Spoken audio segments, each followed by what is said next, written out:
Okay, Andy, Mark, we're going to have a little discussion now about ball position when we're putting and how it's going to affect the stroke that we put on the ball. Now, we were noticing a little bit earlier how, Andy, we might be standing a little bit too far away from it.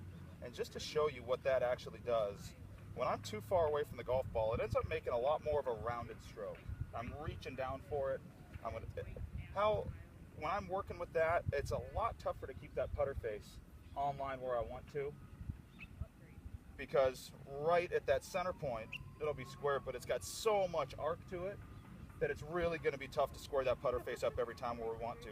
So if we're able to get a little bit closer to it, and a good drill that people like to think is that if I were to drop a golf ball right for my eyes, it should land right about where I'm set up with it.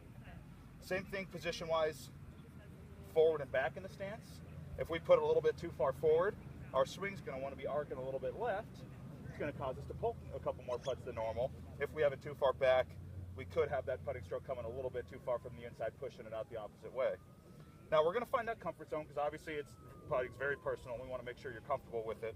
Let's try and get you a little bit closer over the golf ball.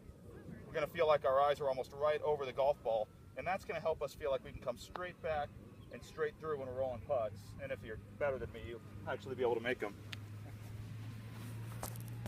Beautiful.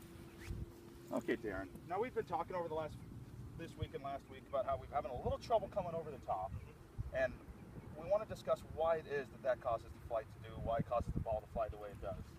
When we're talking about our target line, so if we're looking right down here, if we were to hit a dead straight ball right down our target line, it would be the club is coming straight down the path that we want, and the club face is dead square with our target line, or dead square, I'm sorry, with the path that the club is going on. That's why the ball is going to go out dead straight. Okay. If we come a little bit from the inside and hit the club square, it's going to end up putting a little bit of that counterclockwise spin on the ball, causing a little bit of drop. Now, if that path is coming a little bit from the outside, it's going to put clockwise spin on the ball, causing it to actually slice.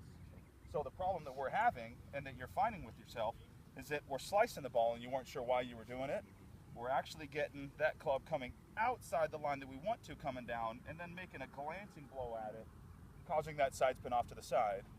What we're going to work on is trying to make sure we get that club coming back down the path that we want to. If we can stop that club from coming outside in, one, we're going to get more power into the swing. Some of the problems that we have when we end up coming over the top, we end up having that outside in path, they're less powerful mistakes as well. So we'll get a little bit more power in the swing when we can get this fixed. And we'll also be able to straighten that ball flight out, which you said is going to be the huge one for you. Is just making sure we're hitting those nice, good balls instead of you saying you feel like it goes off a little bit right and a little bit weak all the time. Right. So we'll really work on getting that path right down the line that we want to.